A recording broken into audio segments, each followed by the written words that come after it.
دو چیزیں دماغ میں رکھیں، اس کے بعد پھر میں قرآن کی آیتیں پڑھتا ہوں۔ ایک ماحول ایسا ہے، سائنس کا وجود نہیں، علم کا وجود نہیں، علم نام کی چیز ہی نہیں تھی لوگوں کے پاس، اور جس پر نازل ہوا وہ ایسا رسول ہے جو کسی کا شاگرد بھی نہیں، کوئی استاد نہیں، محمد الرسول اللہ صلی اللہ تعالی علیہ وسلم۔ ان پر قرآن نازل ہوا، ایسے ماحول میں نازل ہوا جب کوئی علم جاننے والا نہیں تھا، اور جس پر نازل ہوا وہ کسی یونیورسٹی سے پڑھا، کسی کالج سے پڑھا، کسی مدرسے سے پڑھا ہوا رسول نہیں۔ اس رسول کا معلم اور استاد صرف خالق کائنات ہے۔ جبرائیل علیہ الصلوۃ والتسلیم کا بھی صرف اتنا کام رہا ہے، جو رب نے حکم دیا اتنا ہی پہنچا دیا، بلکہ بہت ساری قرآن کی باتیں ایسی ہیں جو جبرائیل پہنچا تو گئے لیکن اس کا علم انہیں بھی نہیں دیا گیا، انہیں بھی نہیں دیا گیا۔ اب یہ دو باتیں کسی کو بھی چیلنج کر کے بتا دینا، تاریخ کی سچائیاں اس بات کا انکار نہیں کر سکتی، اپنے تو اپنے، غیروں نے بھی حضور کی تاریخ لکھی ہے، اور سبوں نے اقرار کیا ہے کہ محمد صلی اللہ علیہ وسلم ایک ایسے پروفٹ ہیں جو پوری زندگی بھر کسی استاد کے پاس گئے نہیں، کسی استاد کے پاس گئے نہیں۔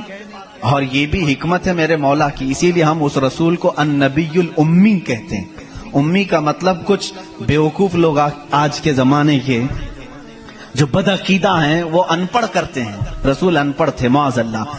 بیوقوف ہو تمہیں معلوم نہیں، امی کا مطلب ہوتا ہے کسی سے پڑھا ہوا نہیں۔ ان پڑھ میں اور کسی سے نہ پڑھا ہوا ہونے میں بہت بڑا فرق ہے۔ یہ دو باتیں ذہن میں رکھو، قرآن کس ماحول میں نازل ہوا اور جس پر نازل ہوا وہ کسی کا شاگرد نہیں۔ اب اس کی باتیں جب ہم بیان کرتے ہیں سائنسدانوں کی آنکھیں پھٹی کی پھٹی رہ جاتی ہیں۔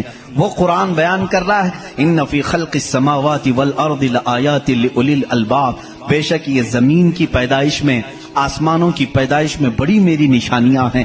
اللہ فرما رہا ہے رات کو ہم زائل کرتے ہیں، اسی سے دن نکالتے ہیں۔ قرآن یہ کہہ رہا ہے وجعلنا من السماء، آسمان سے اللہ تبارک و تعالیٰ نے یہ وجعلنا السماء سقفا محفوظا، قرآن کہتا ہے ہم نے آسمان کو ایک محفوظ چھت بنایا ہے۔ قرآن یہ کہہ رہا ہے آسمان اور زمین ملے ہوئے تھے، ہم نے دونوں کو پھاڑ کر کے الگ کر دیا اور دونوں کے منہ کھول دیا۔ یہ قرآن اس زمانے میں کہہ رہا ہے علم فلکیات جس کو آسٹرونومی کہتے ہیں، علم ارضیات جس کو جیو فزک کہا جاتا ہے، زمین کے معاملات، آسمان کے معاملات جاننے والا اس زمانے میں کوئی نہیں۔ اس وقت قرآن کہہ رہا ہے آسمان اور زمین ملے ہوئے تھے، ہم دونوں کو پھاڑ دیے، ہم نے ان دونوں کو پھاڑ دیا اور دونوں کے منہ کو کھول دیا۔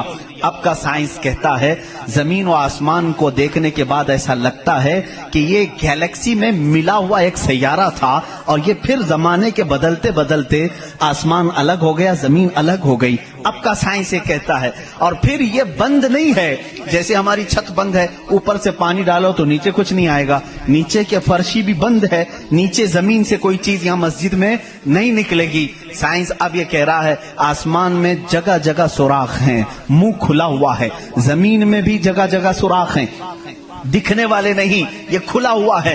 اس کا مطلب میں بھی سمجھ نہیں پایا تھا، آسمان کھلا ہوا ہے، زمین کھلا ہوا، منہ کھلا ہوا ہے، کیا مطلب؟ کہا کہ اللہ تعالیٰ جب چاہے آسمانوں پر پانی ڈالے تو اپنا منہ کھولتا ہے، بارش برستی ہے، اور زمین کا منہ کھلا ہے، اس کا مطلب یہ ہے تم جہاں پر بھی جتنی گہرائی میں بھی زمین کے بیج ڈالو، اس کا منہ کھلا ہے، وہ سینہ پھاڑ کر باہر آتا ہے۔ اگر زمین بند ہوتی تو کوئی چیز زمین سے باہر نہیں نکلتی، زمین سے کوئی چیز باہر نکلتی ہے، اس کا مطلب ہے کہ ان کے منہ کھلے ہوئے ہیں۔ سائنس نے اب بھی کہا کہ آسمان کا منہ کھلا ہوا ہے، زمین کا منہ کھلا ہوا ہے۔ قرآن کس ماحول میں نازل ہوا ہے؟ جب سائنس کا وجود نہیں۔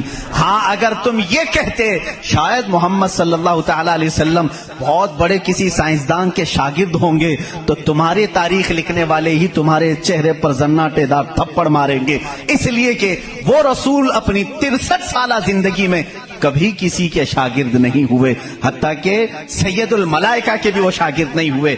قرآن یہی کہہ رہا ہے زمین کی پیدائش میں، آسمان کی پیدائش میں میری نشانیاں ہیں۔